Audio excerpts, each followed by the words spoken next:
Hi పిల్లలు! ఈరోజు మనం ఒక చిన్న మంచి కథ వినబోతున్నాం.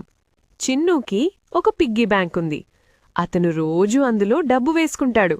అమ్మ చిన్నూకి ప్రతిరోజు 10 రూపాయలిస్తుంది. చిన్నూ ఆ 10 రూపాయలు ఏమాత్రం ఖర్చు చేయకుండా పిగ్గీ బ్యాంక్లో వేసేస్తాడు. కొన్ని రోజులు గడిచాయి. చిన్నూ పిగ్గీ బ్యాంక్ నిండిపోయింది. చిన్నూ చాలా సంతోషపడ్డాడు.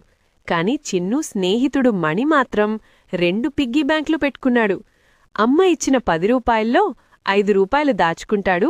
మిగిలిన 5 రూపాయలతో నిమ్మరసం తయారుచేసి అమ్ముతాడు.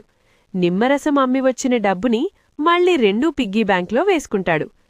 కొన్ని రోజుల తర్వాత చిన్నూ పిగ్గీ బ్యాంక్ ఖాళీ అయిపోయింది.